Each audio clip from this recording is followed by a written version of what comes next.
The world has been coming to terms with the concept of killer drones for a few decades now. Despite international and domestic law concerns, defense forces of several countries have been investing heavily in autonomous weapons technologies as they cost less than crude weapons and don't place pilots or drivers at risk.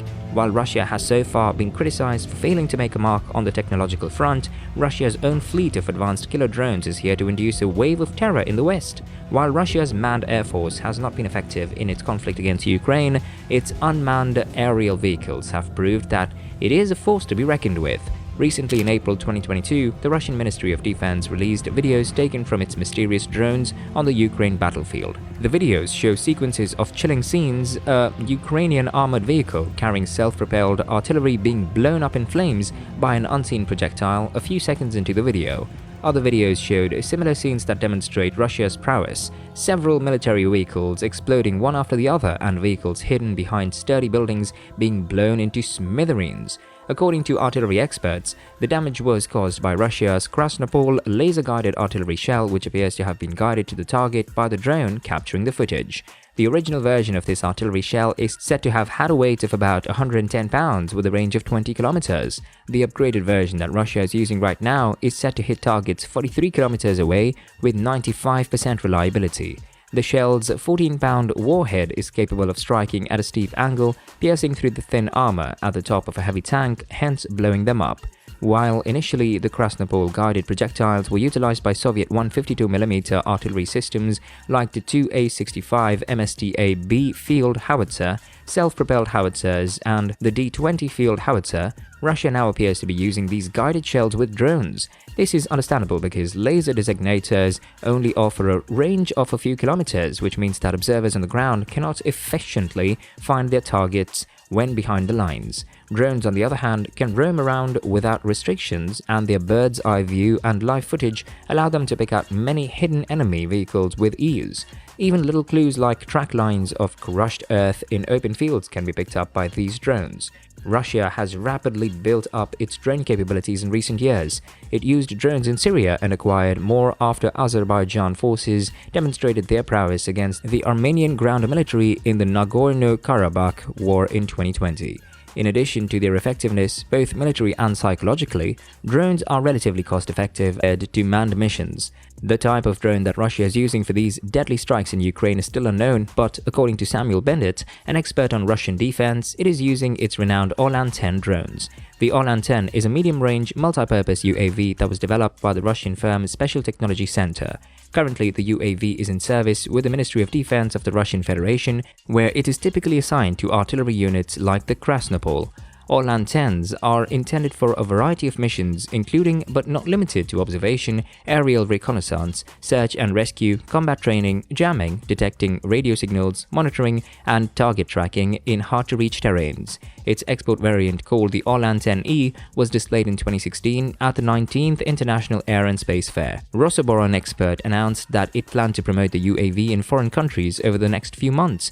The Orlan-10 was produced in 2010, and in October 2015, the Unmanned Aviation Unit of the Russian military, with its base located in Armenia, received these drones. They were to use and test these drones to perform aerial reconnaissance in high mountain regions. Similarly, the Eastern Military District of the Russian Armed Forces in Sakhalin received 5 Orlan-10 UAVs in March 2016. It is also believed to be operational with the Eastern Military District in Chukotka and the Black Sea Fleet. In 2019, an upgraded batch of Orlan-10s entered service with the motorized rifle unit of the Eastern Military District in Trans-Baikal territory. 2020 proved to be a busy year for the Orlan-10 when in July it entered service with the motorized riflemen of the Southern Military District in the North Caucasus. In October, divisions of the Mountain Motorized Rifle Brigade of the Central Military District based in the Republic of Tuva received the UAVs under the State Defense Order. 2 months later, they received more drones. Now let's talk about its design and features. The Orlan-10 complex consists of unmanned aerial vehicles, a ground control segment, launch and recovery systems, and most importantly, swappable payloads. It features a modular design with a high wing configuration, whereas the tail segment consists of the tailplane as well as a vertical stabilizer.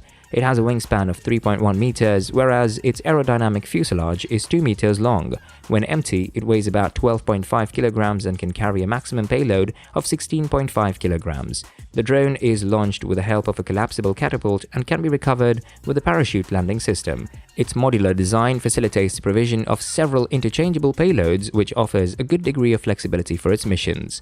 It is also equipped with a daylight camera, video camera, thermal imaging camera, and a radio transmitter, and a gyro stabilizer camera pod which is fitted beneath the drone's fuselage. These cameras offer real-time intelligence, surveillance, and 3D maps to facilitate aerial reconnaissance of targets on the ground.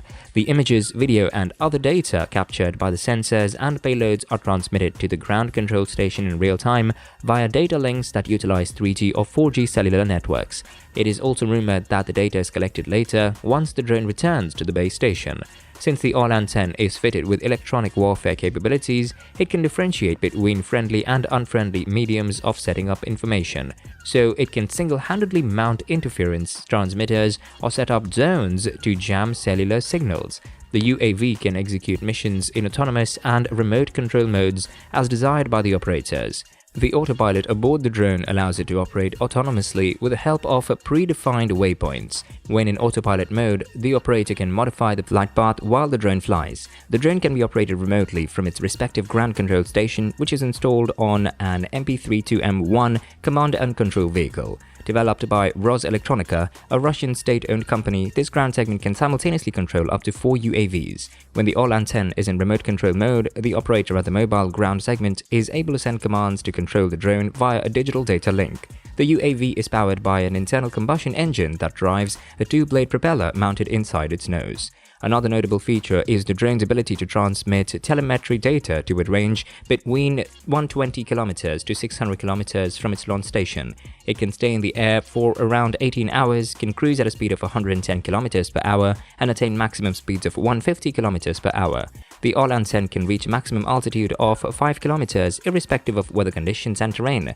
It can also withstand speeds of 10 meters per second and operate in a temperature ranging from -30 degrees Celsius to 40 degrees Celsius. Yes, the All-10 can certainly strike terror in the West, but that's not all that Russia has up its sleeves. As the conflict in Ukraine progressed, several pictures of what appeared to be the Kubla, a type of lethal drone or loitering munition, surfaced on social media platforms like Twitter and Telegram. These suicide drones are sold by Zala Aero, a subsidiary of the Russian arms company Kalashnikov. The drones were first unveiled in the IDEX 2019 arms exhibition in the UAE. According to Russia's Kalashnikov group, the drone is designed for defeating remote ground targets. The sleek white aerial vehicle can deliver special loads to manually set target coordinates or to images from the guidance target load. At the time, Rostec's CEO Sergei Kemezov said that the high-precision drone will have a speed of 130 km per hour and can remain in the air for about 30 minutes. The shell is delivered to the target by the complex no matter the terrain, altitude, or whether or not the target is sheltered. It is claimed to be extremely accurate and efficient, which makes it hard for traditional air defense systems to combat it. Other advantages of the Kubla include covert launches, ease of use, and noiselessness. It can carry a payload of 3 kilograms and has a wingspan of 1.2 meters. It can be fired from a portable launch to deliberately crash into a target and blow it and itself up. In its promotional material, Zala Aero claims that the drone features intelligent detection and can recognize objects by type and class in real time. Although the images on social media are yet to be confirmed as these suicide drones, their appearance has sparked concerns about AI's potential to take on greater roles in wars.